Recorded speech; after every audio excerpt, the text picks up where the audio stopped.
بندے کو لگ رہا ہے آئی ایم گڈ, لیکن جو ایکسپرٹ اوپینین ہے وہ کہہ رہا ہے کہ نہیں یہ آپ کے لیے پرابلم کر جائے گا, آپ پی لیں پانی. ایکسپرٹ اوپینین بہت میٹر کرتا ہے, لیکن یہ کہ بہرحال رائے اس کو خود قائم کرنی ہے. اس کے اندر یہ ایک انٹرسٹنگ بات ہے کہ کئی مرتبہ ایسا ہوتا ہے کہ ہم ایکسپرٹ اوپینین کے اوپر ہی, جیسے آپریشن کروانا ضروری ہے یا نہیں ضروری ہے, ڈاکٹر طے کرے گا. ہاں, لیکن اس مرحلے کے اندر روزے کے حوالے سے آخری جو فائنل کال ہے, یہ فائنل ججمنٹ جو ہے وہ اس مکلف کی ہے کہ وہ اگر اس حوالے سے یہ دیکھتا ہے, یا تو ڈاکٹر یہ کہہ دے گا نہیں تو اب تو مر جائیں گے آپ کا, بالکل یہ بالکل ایکسٹریم اس کے بعد.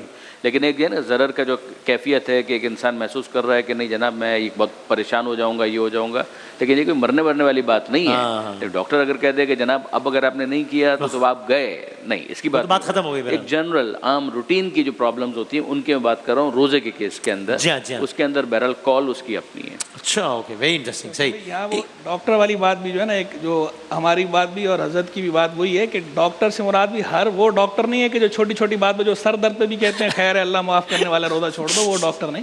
یعنی اپنے شعبے کا بھی ماہر ہو اور تھوڑا خوف خدا بھی رکھتا ہو, اس کی سینسٹیوٹی کو عبادت سمجھتا ہو, وہ ڈاکٹر اگر آپ کو سجیسٹ کر رہا ہو اس کی بات کا اعتبار ہوگا جس صورت میں بھی ہوگا. ایسے یعنی ایسے بے قید ڈاکٹر کا اعتبار نہیں ہوگا کہ جو خود کسی روزے کو قید سمجھتا ہو, عبادت کو بوجھ سمجھتا ہو, نہ خود کرتا ہو اور نہ دوسروں کے لیے لازم سمجھتا ہو, تو ایسے ڈاکٹر کی رائے کا اعتبار نہیں. بالکل صحیح, بالکل صحیح بات ہے. جناب ایک اور سوال چلائے گا. اگر میں سارا دن اپنے گھر ਦੇ ਵਿੱਚ ਤਲਾਵਤ ਲਗਾਉਂਦੀ ਆ, ਤਲਾਵਤ ਲਗਾਉਂਦੀ ਆ ਤੇ ਕੋਲ ਨਮਾਜ਼ ਪੜ੍ਹਦੀ ਆ, ਕੋਈ ਇਹਦੇ ਵਿੱਚ ਕੋਈ ਖਰਚ ਨਹੀਂ. ਨਾਲ ਇੱਕ ਮੇਰਾ ਬੇਟਾ ਬਾਹਰ, ਉਹਦੇ ਰੋਜ਼ਗਾਰ ਨਹੀਂ ਲੱਗਦਾ, ਕੋਈ ਐਸਾ ਵਜ਼ੀਫਾ ਦੱਸੋ ਜਿਹੜਾ ਉਹਦਾ ਰੋਜ਼ਗਾਰ ਉੱਥੇ ਲੱਗ ਜਾਵੇ. ٹھیک ہو گیا جی, اب میں پنجابی تو آگے نہیں بڑھا سکتا, لیکن مفہوم سمجھ میں آ گیا کہ مفہوم میں بھی سمجھ گیا. ایسا روزگار بتائیں, روزگار کے لیے وظیفہ بتا دیں, وظیفہ پوچھ رہی ہیں تو یا منعم یا قادر یا نافع, اس کا جو ہے وہ کثرت سے ورد کیا کریں اور اس کے بعد دعا مانگا کریں. یہ تینوں اللہ تبارک و تعالیٰ کے صفاتی نام ہیں, یا منعم یا قادر یا نافع. منعم کا معنی ہوتا ہے انعام فرمانے والا, نعمت دینے والا. قادر کا معنی ہے قدرت والا. نافع کا معنی ہے نفع دینے والا. تو تینوں اللہ کے صفاتی نام ہے. اللہ کے حضور دستے دعا دراز کریں, اس کا کثرت سے ورد کریں, اول آخر درود شریف پڑھ لیا کریں اور اس کے بعد دعا مانگ لیا کریں. کچھ یہ ہے کہ دن میں اتنی مرتبہ ہے یا بس جتنا پڑھ سکیں؟ فکس نہیں, کثرت سے پڑھیں. اللہ کا نام ہے, جتنا گڑ ڈالیں گے اتنا میٹھا, اس میں تعداد فکس نہیں ہے. ہاں, وظائف میں کبھی کبھی کنسیپٹ ہوتا ہے کہ زیادہ نہ پڑھ لینا, 100 پڑھنا ہے. وہ اصل میں ہوتا ہے ایسا کہ کچھ وظائف کے اندر یہ قید ہوتی ہے, وہ مشائخ کی طرف سے باقاعدہ اس کے اندر تعداد کی قید ہوتی ہے. پھر وہ مثال بھی دیتے ہیں کہ چابی کے دندانے جو ہے, دندانہ اگر ایک زیادہ ہو جائے یا ایک کم ہو جائے تالا نہیں کھلے گا, جتنے دندانے ہوں گے اتنے. لیکن یہ معاملہ اکثر وظائف کے ساتھ نہیں ہوتا. یہ اکثر کے ساتھ نہیں ہوتا, یہ اسپیسیفک ہوتے ہیں جن کے ساتھ مشائخ نے باقاعدہ اپنے تجربے کی بنیاد پر یہ بات کہہ رکھی ہوتی ہے. جو نارمل اس طرح جنرل وظائف ہوتے ہیں ان کے اندر یہ قید نہیں ہوتی, وہ کثرت سے پڑھنا ہوتا ہے.